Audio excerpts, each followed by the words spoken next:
I was talking about there's going to be plenty of opportunities for the Blackhawks to bring back something of value from this trade deadline.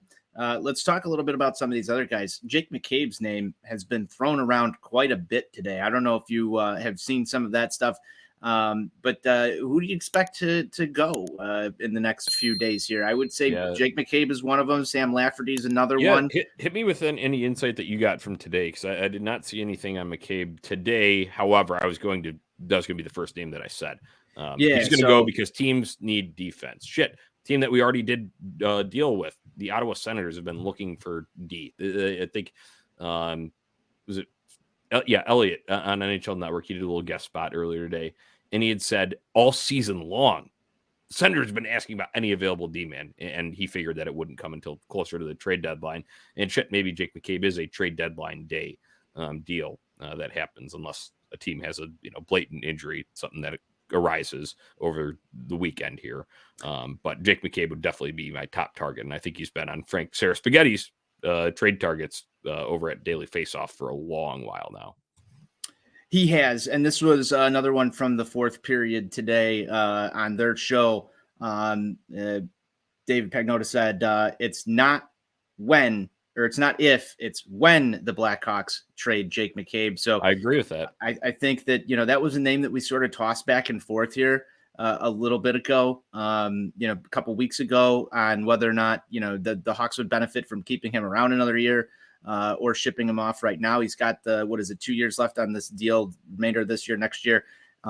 So that's a name that it's got a contract attached to it that any team who's looking to bring in a quality defenseman will get an extra year out of. That's got to be something of value. Johnny, what do you think? Of at least a first round, maybe a second round pick there headlining that? I don't think you're getting a first round for him. Second round headliner? I know that sounds more realistic in the second to third range there. I'm not great at completely sizing up returns on these, but it takes a significant, kind of chunk to get a first rounder. That's kind of tough. And I know defense is an area of need. However, Jake McCabe isn't necessarily, while he is a solid veteran defender, good presence, and he's finally been staying healthy over the last couple of seasons. That's all great and dandy, but his name doesn't warrant first round status, right? I wouldn't say it warrants first round status. I just wonder what you'd be able to pull off with that extra year. And depending what else is out there in the defense market, if it's a very scarce trade market for quality defensemen with multiple years on their contract, you might be able to get something. I'm not GM Ron though. I'm not GM Ron, so maybe we need to ask him. Maybe I think the only way that you could bump up that far, and maybe that could work in the Blackhawks' favor, is if Arizona is just stubborn as a bull and doesn't want to drop their asking price for Jacob Chychrun.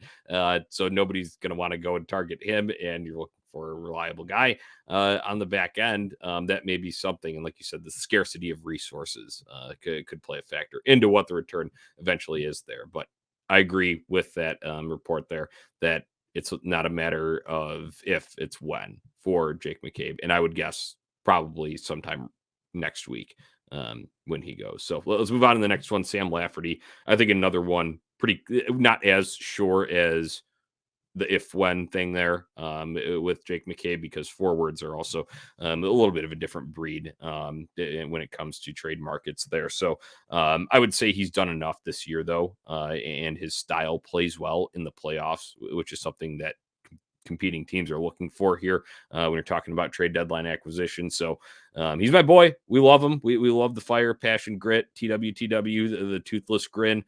But I could see Sam Lafferty. He's played himself into that kind of, great trade bait category. He has, Johnny. Just his work on the penalty kill too all season for the Blackhawks has been tremendous. I think that he's probably a name that might go, but if I'm just going to guess a return, maybe something in the third, fourth round for Mr. Lafferty. Right. I think he winds up, in somebody's bottom six as a really, really nice depth piece. Might get himself a chance to go chase a cup.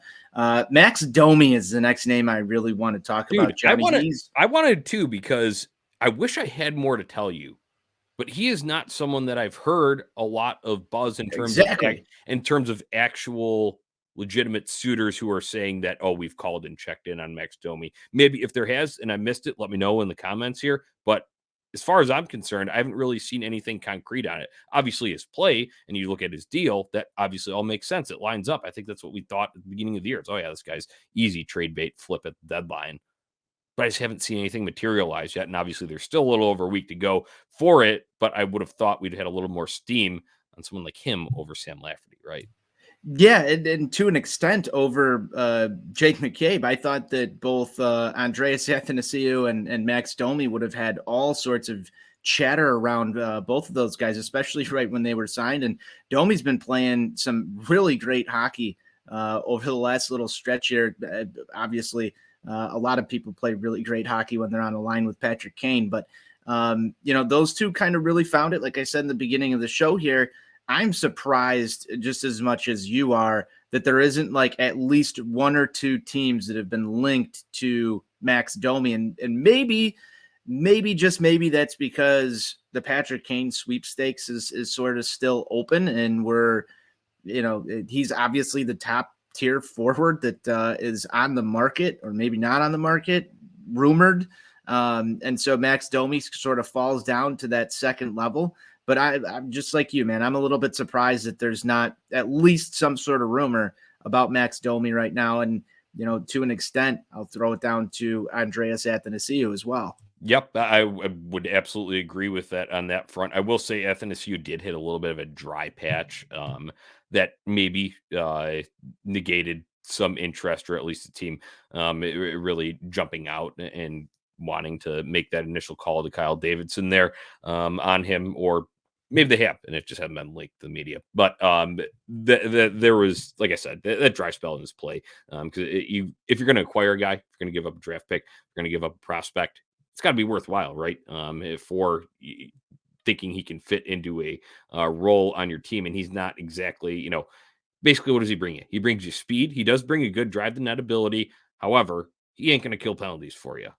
He's not necessarily a power play, aficionado. I wouldn't call him, like Patrick Kane, obviously, think like him, power play specialist, right?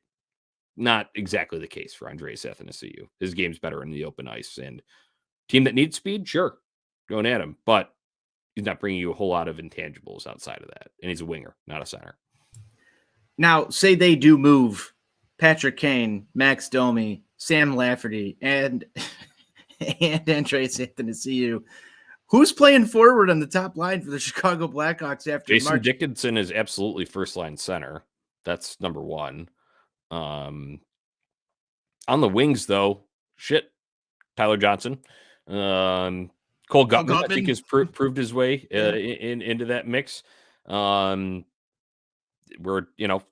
probably going to give David Gust a run. He'll probably be a little bit lower in the lineup, but you're going to give him some run there. Taylor Raddish, that's another one. I think I was listening to, not to go off on a tangent on him, but I just get the feeling that he's staying. Because he's another guy that, once again, we haven't heard a whole lot of rumblings, and it can change between now and next Friday. But I was listening just a little bit segment with Colby Cohen from NBC Sports Chicago. He was on with Frank on the Daily Faceoff show this morning. And this was just Colby saying that he would put Taylor Raddish on one of those boards, but Frank didn't really seem to have anything to corroborate that in terms of teams asking, interested, all of that. So that's just something that I bring up. I would imagine he's here because guess what? He was part of the return last year that you got back from Brandon Hagel, Yeah, so you might warrant a little bit of a longer look from this Blackhawks team. Right. I don't think that he's a guy that gets moved either, Johnny. Just for the mere fact of there's so many other guys that the Hawks can deal. I don't think anybody's calling in on Taylor Raddish. I just don't. Right. It is a nice little point production, though, when you do for, what his ability is, where he's at in this stage of his career, and given the cast that's around us here, around him here in Chicago. So be interesting to see on that front there. But I think, look at Connor Murphy. I know he had been mentioned a couple of weeks ago by Frank alongside Jake McCabe just in terms of, trade targets, maybe a little bit of rumblings going on there. But I think that goes into his position. Defenseman teams that are going to be contenders looking for depth on the blue line.